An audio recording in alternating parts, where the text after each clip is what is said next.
أعوذ بالله من الشيطان الرجيم. بسم الله الرحمن الرحيم. إليه يرد علم الساعة وما تخرج من ثمرات من أكمامها وما تحمل من أنثى ولا تضع إلا بعلمه ويوم يناديهم أين شركائي قالوا آذناك ما منا من شهيد. نحمدہ و نصلی علی رسولہ الکریم، اما بعد. ناظرین و سامعین، انشاءاللہ آج کی رات ہم قرآن مجید کے جز نمبر 25 پر بات کریں گے. اس جز کی شروعات ہوتی ہے سورہ حامیم سجدہ آیت نمبر 47، اور یہ جز ختم ہوتا ہے سورہ جاسیہ آیت نمبر 37 پر. سورہ حامیم سجدہ کے بعد سورہ شورى، سورہ زخرف اور سورہ جاسیہ آتی ہیں. اس پارے کی شروعات میں اللہ تبارک و تعالیٰ نے انسانوں کی ایک نفسیات کا ذکر فرمایا. قرآن میں جگہ جگہ یہ بات آئی ہے. قرآن کہتا ہے وَإِذَا أَنْعَمْنَا عَلَى الْإِنسَانِ أَعْرَضَ وَنَأَىٰ بِجَانِبِهِ وَإِذَا مَسَّهُ الشَّرُّ فَذُو دُعَاءٍ عَرِيضٍ. انسان کا حال یہ ہے کہ جب ہم اس پر اپنی نعمتوں کی بارش کرتے ہیں تو وہ اعراض کا رویہ اختیار کرتا ہے اور پلٹ کر چل دیتا ہے. جب اس پر مصیبتیں آتی ہیں تو وہ لمبی چوڑی دعائیں کرتا ہے. پھر اللہ تبارک و تعالیٰ نے نبی کریم صلی اللہ علیہ وسلم کی دعوت کو سمجھنے کا معیار یہ بتایا کہ قرآن کو سمجھو، اور جیسے جیسے زمانہ ترقی کرے گا، سائنسی انکشافات ہوں گی، قرآن کو سمجھنا آسان تر ہو جائے گا. قرآن میں یہ بات آئی ہے سنوریہم آیاتنا فی الآفاق وفی انفسہم حتی یتبین لہم انہ الحق. ہم ان قریب انہیں آفاق میں بھی اور خود ان کے انفس میں بھی نشانیاں دکھائیں گے، یہاں تک کہ لوگوں کو معلوم ہو جائے کہ یہ حق ہے. پھر اس کے بعد اللہ تبارک و تعالیٰ نے توحید پر گفتگو کی اور بتایا کہ اللہ کی عظمت ایسی ہے کہ قریب ہے کہ آسمان پھٹ پڑے. فرشتے ہیں کہ اللہ تعالیٰ کے آگے خوف سے تھراتے ہیں اور اس کے ذکر میں مشغول ہوتے ہیں. تکاد السماوات یتفطرن من فوقہن، یعنی آسمان اوپر سے پھٹ پڑے اللہ کی عظمت کے سامنے. یہ صورتحال ان کا ہے، اور تمہارا معاملہ یہ ہے کہ اللہ تعالیٰ کا کلام سنتے ہو، اس کے باوجود اسے ٹھٹوں میں اڑا دیتے ہو. آپ صلی اللہ علیہ وسلم کو یہ بتایا گیا کہ اس قرآن کو ہم نے نازل کیا ہے تاکہ آپ یہ مدر آف آل سٹیز، یعنی یہ ہے کہ لِتُنذِرَ أُمَّ الْقُرَى وَمَنْ حَوْلَهَا، یہ جو مدر آف آل سٹیز ہے، یہ جو ام القریٰ ہے، اس کے لوگ اور اس کے اطراف کے لوگوں کو آپ انذار کرا دیں اور توحید کی دعوت انہیں پہنچا دیں. لوگ سمجھ جائیں کہ اللہ تبارک و تعالیٰ کی ہستی کیا ہے. قرآن میں آیا ہے کہ اللہ تبارک و تعالیٰ کی ہستی کو کسی چیز سے مماثل نہیں سمجھا جا سکتا. لیس کمثلہ شیء، یعنی کوئی چیز اس جیسی نہیں ہے. ساری کائنات کے خزانوں کی کنجیاں اس کے پاس ہے. لہو مقالید السماوات والارض. پھر اس کے بعد نبی کریم صلی اللہ علیہ وسلم کو بتایا گیا، اور یہ بہت امپورٹنٹ آیت سورہ شورى میں آتی ہے جس میں اللہ تبارک و تعالیٰ نے نبی کریم صلی اللہ علیہ وسلم کو بتایا، اور آپ کے بعد ہم سب کو یہ پیغام اس سے ملتا ہے. وہ یہ ہے کہ انبیاء کا مشن کیا تھا، انبیاء کے جانے کے بعد ہم سب کا مشن کیا ہے. فرمایا شرع لکم من الدین ما وصى به نوحا والذی اوحینا الیک وما وصینا به ابراہیم وموسیٰ وعیسیٰ ان اقیموا الدین ولا تتفرقوا فیہ. دیکھیں 5 اولو العزم رسل کا ذکر آیا.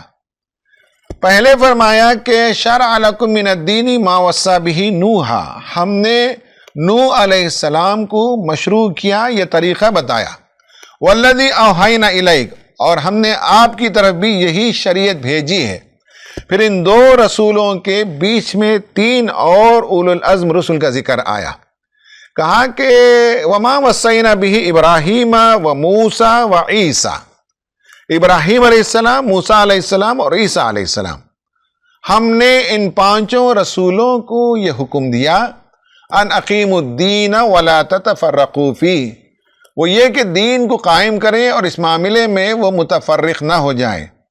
یعنی یہ ہے کہ اللہ تبارک و تعالیٰ ہی ہمارا حاکم حقیقی ہے، وہ شارع ہے، وہ لا گیور ہے، وہ ساورین ہے، اسی کا قانون ہمارے لیے حقیقی قانون ہے، تشریعی حق، شریعت دینے کا حق، لیجسلیشن کا حق، قانون بنانے کا حق، دستور دینے کا حق صرف خدا تعالیٰ کو ہے۔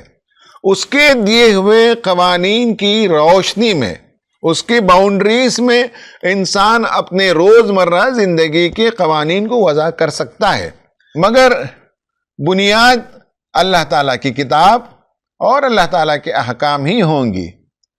یہ یاد رہنا چاہیے کہ انسان جو کچھ قانون بنائے اس کی بنیاد خدا کی شریعت ہو، اس سے تجاوز نہ ہو، اس کی روشنی میں انسان اپنے لیے قوانین وضع کر سکتا ہے۔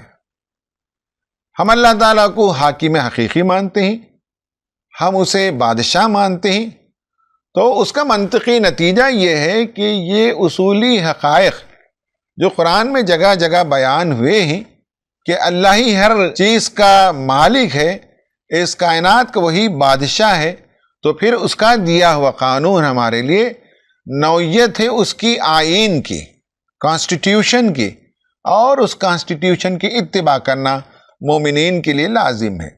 پھر مومنین کی پرسنالٹیز، ان کے ٹریٹس، ان کے اوصاف کا ذکر آیا، ان میں سب سے پہلی اور بنیادی بات یہ ہے کہ وَالَّذِينَ اسْتَجَابُوا لِرَبِّهِمْ، اللہ جب پکارے تو اس پکار کا جواب دیتے ہیں، خدا کے احکام کی وہ پابندی کرتے ہیں، خدا کی باتوں کو سن کر انسنی نہیں کر دیتے، وہ اقاموا الصلاۃ، نماز قائم کرتے ہیں، اور وَأَمْرُهُمْ شُورَىٰ بَيْنَهُمْ، ان کے آپسی معاملات شورا کے ذریعے طے ہوتے ہیں۔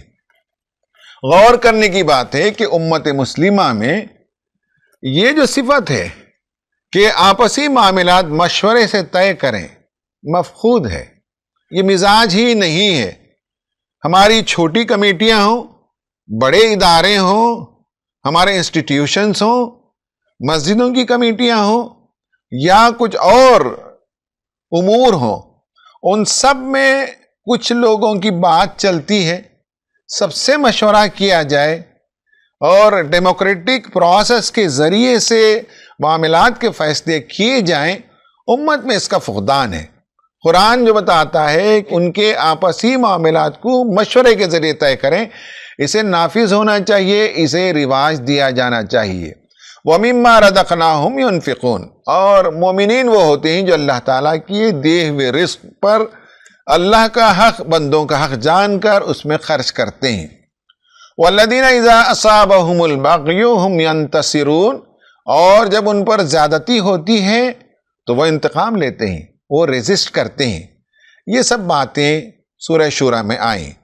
سورہ شورى میں ایک اور بہت ہی امپورٹنٹ آیت آئی ہے، اور وہ اچھی طرح سے سمجھ لینا چاہیے کہ اولاد کا دینا اللہ تعالیٰ کے ہاتھ میں ہے، اسی کا اختیار ہے۔ يَهْبُ لِمَن يَشَاءُ إِنَاثًا وَيَهْبُ لِمَن يَشَاءُ الذُّكُورًا، اللہ تعالیٰ جسے چاہتا ہے لڑکیاں ہی لڑکیاں دیتا ہے، اور جسے چاہتا ہے لڑکے دیتا ہے۔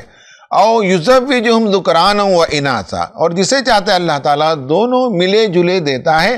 وَيَجْعَلُ مَن يَشَاءُ عَقِيمًا، اور جسے چاہتا ہے اللہ تعالیٰ بانجھ بناتا ہے۔ إِنَّهُ عَلِيمٌ قَدِيرٌ، وہ زیادہ بہتر جانتا ہے اور وہ قدرت رکھتا ہے۔ یعنی یہ ہے کہ انسان تمنا کرتا ہے کہ اسے لڑکا ہو یا اسے لڑکی ہو یا اسے اولاد ہو، لیکن معلوم ہونا چاہیے کہ سارے کا سارا اختیار اللہ تعالیٰ کے ہاتھ میں ہے.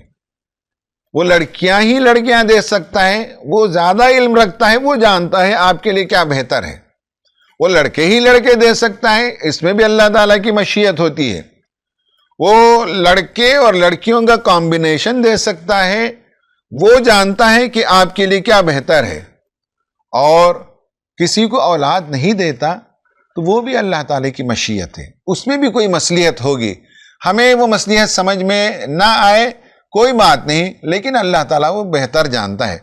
پھر اس کے بعد سورہ زخرف آئی ہے، اس میں اللہ تبارک و تعالیٰ نے بتایا کہ نبی کریم صلی اللہ علیہ وسلم پر جو کلام نازل ہوا ہے وہ اللہ تعالیٰ کی رحمت ہے، اور وہ جسے چاہتا ہے منتخب کرتا ہے اپنی وحی کو بھیجنے کے لیے.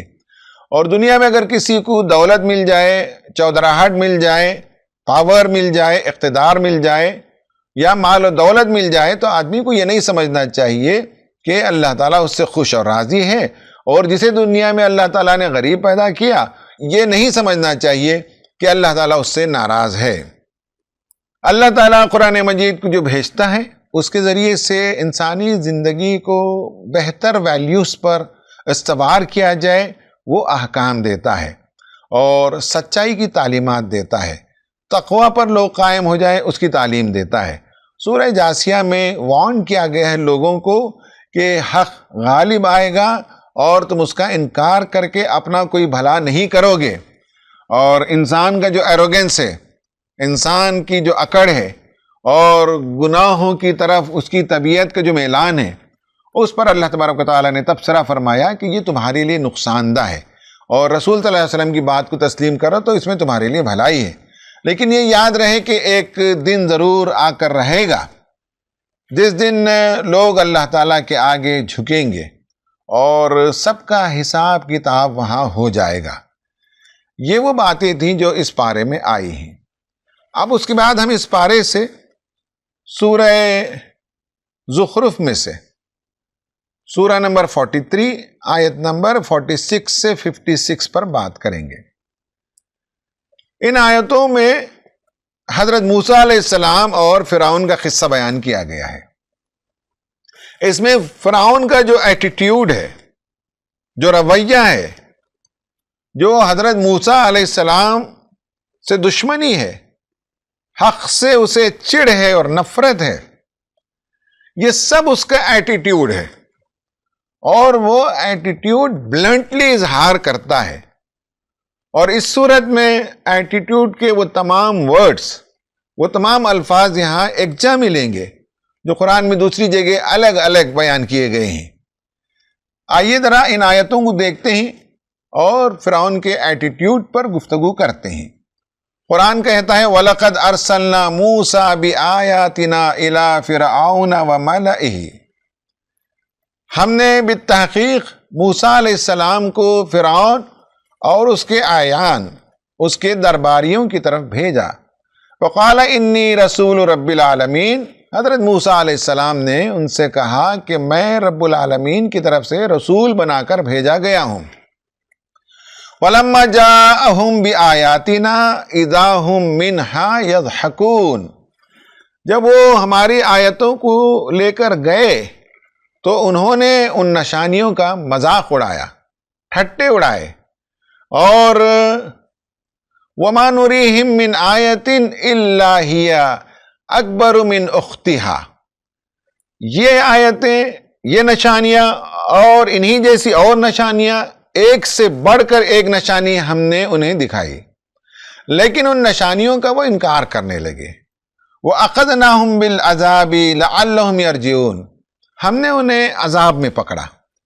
چھوٹے چھوٹے عذاب، چھوٹی چھوٹی تکلیفیں آتی رہیں تاکہ لوگ ان عذاب سے خدا کی طرف رجوع کرنا سیکھیں، لیکن انہوں نے ایسا نہیں کیا. اس کے بجائے ایٹیٹیوڈ دیکھیے، فرعون کہنے لگا وقالو یا ایھا الساحر، فرعون اور اس کے درباری کہنے لگے اے جادوگر، ادع لنا ربک بما عہد عندک اننا لمہتدون، تیرا جیسا کہ کلیم ہے کہ تیرا کوئی خدا ہے اور وہ تجھے وحی کرتا ہے اور تیرا اس کے ساتھ کوئی عہد ہے، اس کے حوالے سے اپنے رب سے دعا کرنا ہم پر سے یہ عذاب ٹل جائے، اور اگر عذاب ٹل جائے تو ہم ضرور ہدایت پانے والوں میں شامل ہو کر رہیں گے۔ فَلَمَّا كَشَفْنَا عَنْهُمُ الْعَذَابَ، اور جب ہم نے ان سے عذاب کو ہٹا لیا، اس تکلیف کو دور کر دیا، اِذَا هُمْ يَنْكُثُونَ، وہ مکر گئے، وہ پلٹ گئے اپنے وعدے سے اور خدا کی طرف وہ لوٹ کر نہیں آئے۔ وَنَادَى فِرْعَوْنُ فِي قَوْمِهِ، اپنی قوم میں فرعون نے ندا دی، یعنی یہ ہے کہ اس نے پبلک ایڈریس کیا ہوگا۔ یہ آج کے زمانے میں کہہ سکتے ہیں کہ جب کسی قوم کا رولر بات کرتا ہے، کوئی اہم میسیج دیتا ہے، تو ٹی وی میں بھی وہ نشر ہوتا ہے، اخبارات میں بھی وہ چھپتے ہیں، سوشل میڈیا کے ذریعے سے بھی اسے وائرل کیا جاتا ہے، بڑے بڑے ہورڈنگز بھی لگائے جاتے ہیں۔ حکمران کی بات تو بہت اہم ہوتی ہے۔ یہاں فرعون نے اپنی قوم میں کہا، قال یا قومی الیس لی ملک مصر، اے میری قوم کے لوگوں، کیا یہ حقیقت نہیں ہے کہ یہ ملک مصر میرا ہے، میں اس کا بادشاہ ہوں، میں اس کا رولر ہوں، وَهَذِهِ الْأَنْهَارُ تَجْرِي مِن تَحْتِي، اور میرے نیچے یہ جو نہریں بہتی ہیں میرے حکم سے بہتی ہیں، افلا تبصرون، کیا تم دیکھتے نہیں ہو؟ میری حیثیت، میرا مقام دیکھو۔ اور یہ بندہ جو ہمیں ہدایت دینے کے لیے آیا ہے، یہ جو ہمیں نصیحت کر رہا ہے اور اپنے آپ کو رسول ہونے کا کلیم کر رہا ہے، اس کی حیثیت دیکھو۔ ام انا خیر من ھذا الذی ھو مہین ولا یکاد یبین، کیا میں بہتر ہوں یا یہ فرد بہتر ہے جو ڈسپیکیبل ہے، جو ذلیل ہے، جو نعوذ باللہ کمزور طبقے سے تعلق رکھتا ہے، کیونکہ بنی اسرائیل سے تھے اور اپنی بات کھل کر واضح طور پر بیان بھی نہیں کر سکتا، یہ شخص بہتر ہے یا میں بہتر ہوں؟ اور اس کے بعد پھر اس نے کہا فَلَوْلَا أُلْقِيَ عَلَيْهِ أَسْوِرَةٌ مِّن ذَهَبٍ أَوْ جَاءَ مَعَهُ الْمَلَائِكَةُ مُقْتَرِنِينَ، کہا کہ میں تو کنگن پہنتا ہوں، اس کے پاس کیوں سونے کے کنگن نہیں؟ میرے پاس تو درباری موجود ہیں، اس کے پاس فرشتے کیوں نہیں ہیں جو پر لگائے اس کے ساتھ ہوں اور ان کی جھرمٹ میں یہ چلے پھرے؟ قرآن کہتا ہے کہ اس طرح کی وہ باتیں کر کے، اس طرح کے رویے کا اظہار کر کے، یہ جو اس کا ایٹیٹیوڈ ہے، ایروگنس کا ایٹیٹیوڈ، قرآن کہتا ہے فَاسْتَخَفَّ قَوْمَهُ، اس نے اپنی قوم کا استخفاف کیا۔ مولانا امین حسن اصلاحی نے ترجمہ کیا، اس نے اپنی قوم کو بے وقوف بنایا، فَأَطَاعُوهُ، اور اس کی قوم نے اس کی اطاعت کی، اِنَّهُمْ كَانُوا قَوْمًا فَاسِقِينَ، تھے ہی وہ نافرمان لوگ۔ پھر قرآن کہتا ہے فَلَمَّا آسَفُونَا انتقمنا منہم فَأَغْرَقْنَاهُمْ أَجْمَعِينَ، جب انہوں نے ہمیں غصہ دلایا تو ہم نے انتقام لیا اور انہیں غرق کر دیا۔ پھر قرآن کہتا ہے فَجَعَلْنَاهُمْ سَلَفًا وَمَثَلًا لِلْآخِرِينَ، ہم نے انہیں قصہ پارینہ بنا دیا، ہم نے انہیں ماضی کی داستان بنا دیا اور آنے والوں کے لیے عبرت بنا کر چھوڑ دیا۔ خواتین و حضرات، آپ نے دیکھا کہ ایک واقعہ اللہ تعالی نے بیان کیا، اس میں کتنے الفاظ ہیں جو فرعون کے ایٹیٹیوڈ کو اظہار کرتے ہیں۔ اس کا ایروگنس دیکھیے، یضحکون، وہ ہنسنے لگے، وہ ٹھٹے اڑانے لگے۔ سوچ کر دیکھیے کہ حضرت موسیٰ علیہ السلام دربار فرعون میں کھڑے ہوئے ہیں، دعوت دے رہے ہیں، اور ان کی دعوت کو سیریس لینے کے بجائے لوگ مزاح کر رہے ہیں۔ پھر وہ پکارتے ہیں وقالوا یا ایھا الساحر، ایک رسول، ایک بہت برگزیدہ ہستی، اس کو ریسپیکٹفلی پکارنے کے بجائے اے جادوگر پکار رہے ہیں۔ چونکہ حضرت موسیٰ علیہ السلام نے معجزے دکھائے، نشانیاں دکھائیں، انہیں خدا کی طرف سے معجزہ اور نشانیاں ماننے کے بجائے انہوں نے کہا کہ یہ سب جادوگری ہے۔ اور پھر ایروگنس یہ دیکھیے کہ اے میری قوم کے لوگوں، اس مصر ملک کا بادشاہ میں ہوں کہ کون ہے، اور یہ جو نہریں بہتی ہیں یہ میرے حکم سے بہتی ہیں۔ پھر یہ لفظ دیکھیے ام انا خیر، کیا میں بہتر ہوں یا یہ شخص بہتر ہے؟ پھر یہ دیکھیے وہ مہین، وہ ذلیل ہے، وہ ڈسپیکیبل ہے، وہ ہلکا ہے، وہ بے وزن انسان ہے، ولا یکاد یبین، اور وہ دیکھیے کہ پراپرلی کمیونیکیٹ نہیں کر سکتا، اور یہ سوال کہ دیکھیں اس کے پاس سونے کے کنگن نہیں، اور یہ کہ دیکھو اس کے پاس فرشتے موجود نہیں ہیں۔ یہ سب الفاظ بتاتے ہیں کہ کس طرح سے ایروگنس کا اظہار کیا اور کس ایٹیٹیوڈ کا وہ شکار رہا۔ اس کے نتیجے میں اللہ تبارک و تعالیٰ نے اسے ملیمیٹ کر دیا، اسے ختم کر دیا، فنا کر دیا۔ خواتین و حضرات، قرآن ہمیں بتاتا ہے کہ ایٹیٹیوڈ کیا ہوتے ہیں، فیوریبل ایٹیٹیوڈ کیا ہیں، انفیوریبل ایٹیٹیوڈ کیا ہوتے ہیں۔ فرد کسی چیز کو لائک کب کرتا ہے، کب ڈس لائک کرتا ہے۔ لائک کرتا ہے تو اس کے ورڈز، اس کے الفاظ کیا ہوتے ہیں، جب ڈس لائک کرتا ہے تو کس طرح کی ٹرمینالوجی انسان استعمال کرتا ہے۔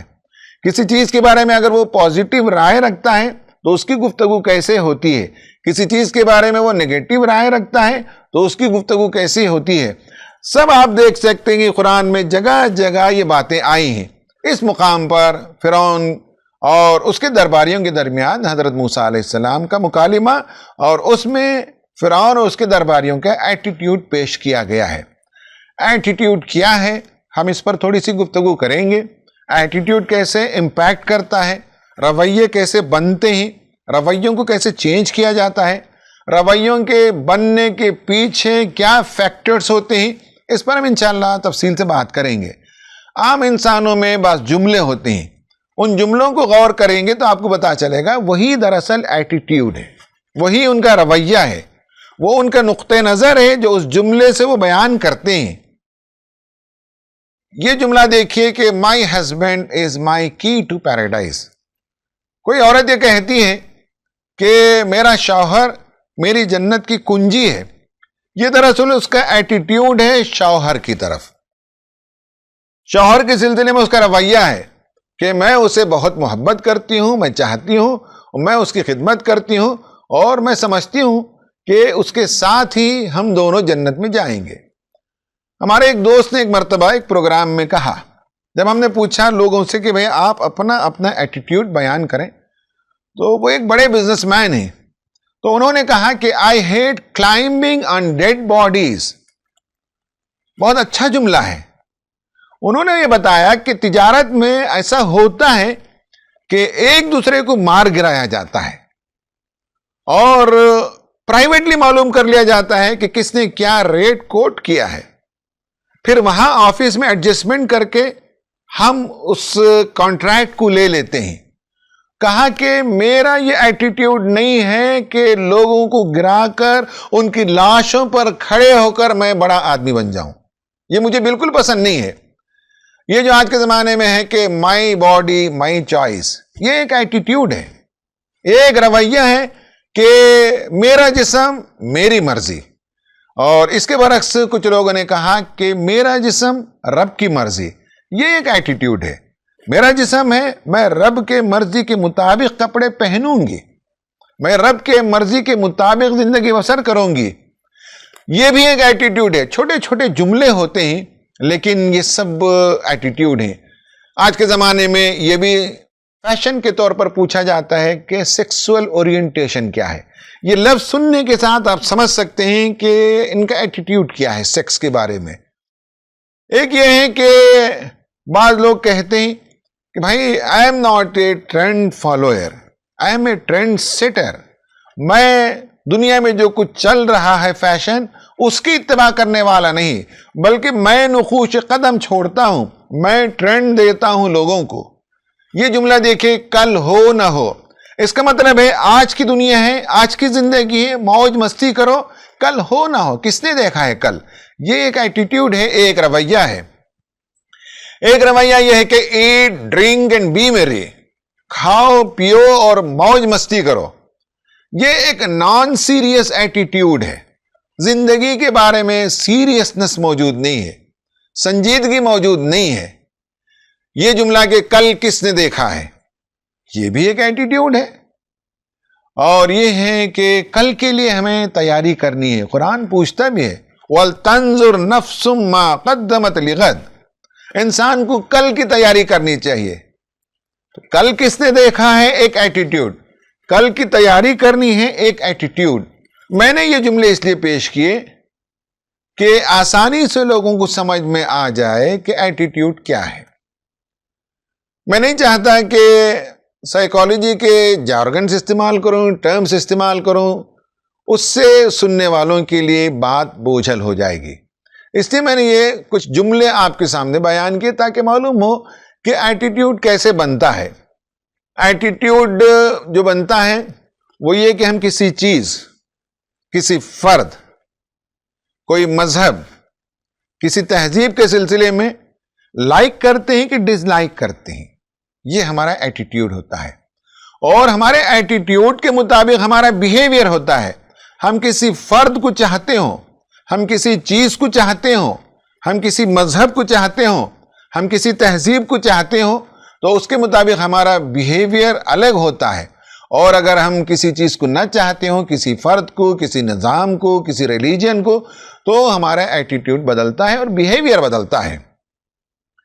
ہم روز صبح شام بعض لوگوں سے قریب ہوتے ہیں، بعض لوگوں سے دور ہوتے ہیں. بعض چیزوں کی چاہت ہوتی ہے، بعض چیزوں سے تنفر ہوتا ہے، بعض چیزوں سے وابستہ ہوتے ہیں، بعض چیزوں سے ڈسکنیکٹ ہو جاتے ہیں.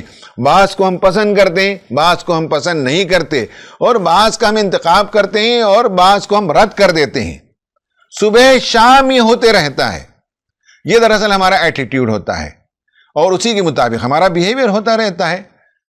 آسانی سے سمجھنا چاہیں تو ایٹیٹیوڈ دراصل یہ ہے کہ ہمارا ایکسپریشن ہوتا ہے کسی چیز کے بارے میں کہ ہم اسے کتنا چاہتے ہیں، اور ہم اس کا تجزیہ کر کے مخصوص جملوں کے ذریعے اظہار کرتے ہیں کہ ہم اس چیز کو پسند کرتے ہیں، اس فرد کو پسند کرتے ہیں، اس مذہب کو پسند کرتے ہیں، یا اس چیز کو پسند نہیں کرتے، اس فرد کو پسند نہیں کرتے، اس مذہب کو پسند نہیں کرتے. یہ ہمارا ایویلویشن ہوتا ہے، ہمارا تجزیہ ہوتا ہے، اور اسے ہم جملوں میں بیان کرتے ہیں لوگوں کے سامنے. اور ہمارا یہ جو ایٹیٹیوڈ ہوتا ہے، رویہ ہوتا ہے، وہ انفارمیشن کی بنیاد پر ہوتا ہے. رائٹ انفارمیشن ہو تو رائٹ ایٹیٹیوڈ ہوتا ہے، رانگ انفارمیشن ہو تو رانگ ایٹیٹیوڈ پیدا ہوتا ہے. آج کی دنیا میں آپ دیکھ سکتے ہیں کہ لوگوں کا ایٹیٹیوڈ مذہب کے بارے میں، انسانیت کے بارے میں، جمہوریت کے بارے میں، اخلاق کے بارے میں کتنا بگڑا ہوا ہے. اس کی وجہ یہ کہ ان کے پاس جو انفارمیشن دیا جاتا ہے وہ انفارمیشن رانگ انفارمیشن ہوتا ہے، ڈسٹارٹڈ انفارمیشن ہوتا ہے، جس کے نتیجے میں لوگوں کا ایٹیٹیوڈ بھی مذہب کے بارے میں، انسانیت کے بارے میں، لا آف دی لینڈ کے بارے میں، جمہوریت کے بارے میں، قانون کی بالادستی کے بارے میں غلط ایٹیٹیوڈ ہوتا ہے. آپ دیکھ سکتے ہیں کہ مختلف ریاستوں میں الیکشنز ہوتے ہیں. ان الیکشن کے زمانے میں پیپرز لے لیجئے، ہورڈنگز لے لیجئے، اور آپ اپنا سوشل میڈیا کھولیے تو you are bombarded with attitudes, you are bombarded with informations. بلکہ یہ کہہ سکتے ہیں کہ you are bombarded with misinformations. غلط انفارمیشن کے نتیجے میں غلط ایٹیٹیوڈ پیدا کرایا جاتا ہے.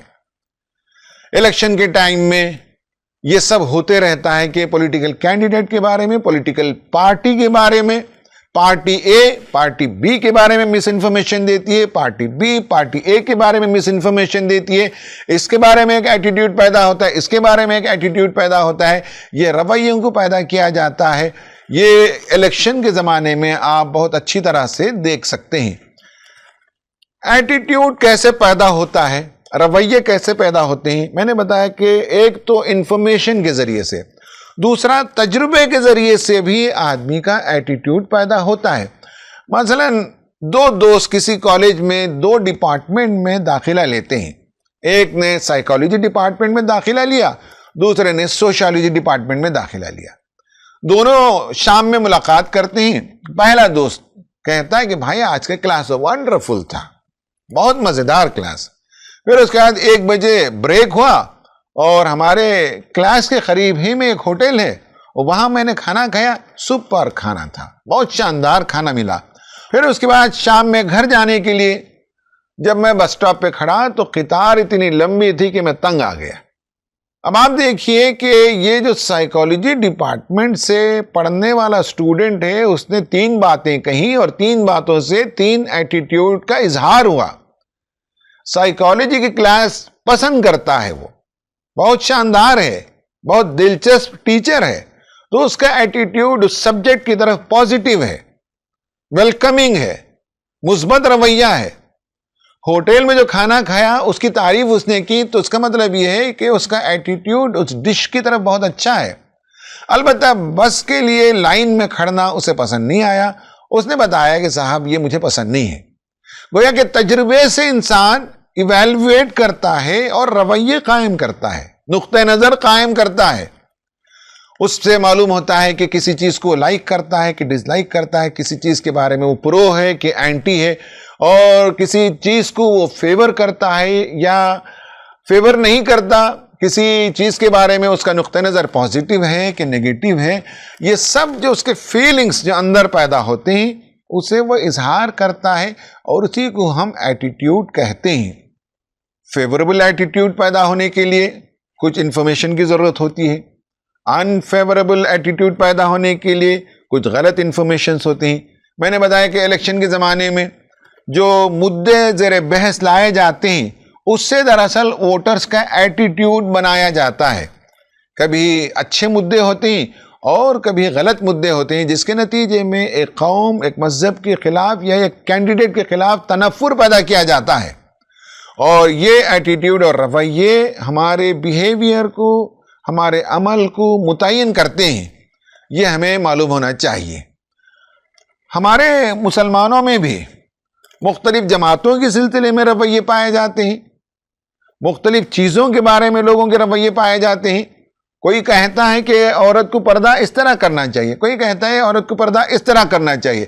اس کے پیچھے علم ہو، مطالعہ ہو، یہ ضروری نہیں ہے، بس ایک رویہ ہوتا ہے، ایک ایٹیٹیوڈ ہوتا ہے، اور اس کو وہ فیور کرتا ہے، اس کو ڈس فیور کرتا ہے۔ کوئی آدمی اس کو فیور کرتا ہے، اس کو پسند نہیں کرتا۔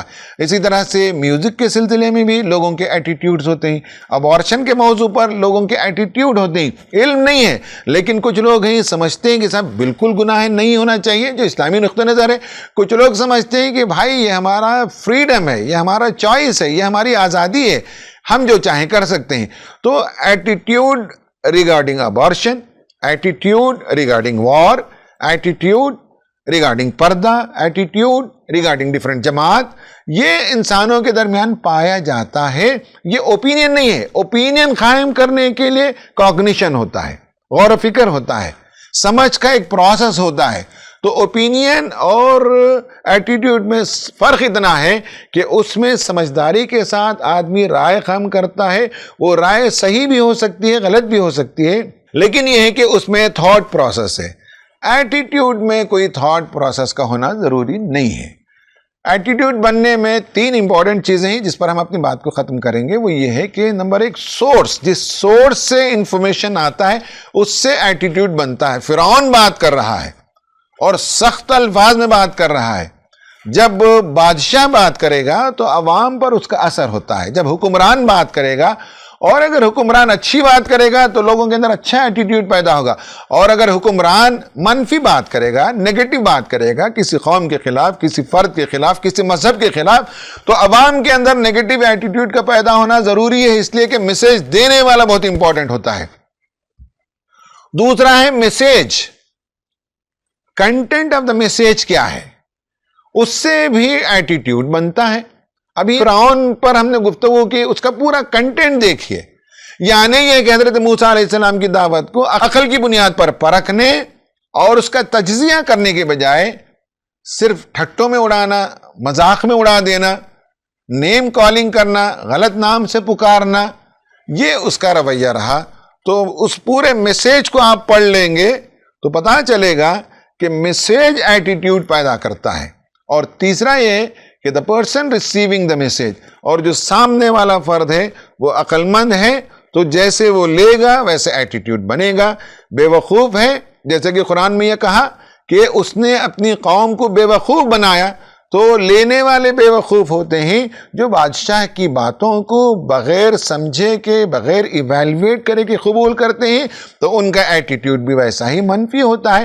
اور اگر ریسیو کرنے والا سمجھدار ہو اور سمجھے کہ یہ فرد جو کچھ بات کر رہا ہے اس میں عقل کی بنیاد کے بجائے جذباتی بنیاد پر بات کر رہا ہے، دشمنی کا اظہار کر رہا ہے، تو پھر لینے والا وہ ایٹیٹیوڈ نہیں لے گا جو میسیج کے اندر موجود ہے یا دینے والا دے رہا ہے۔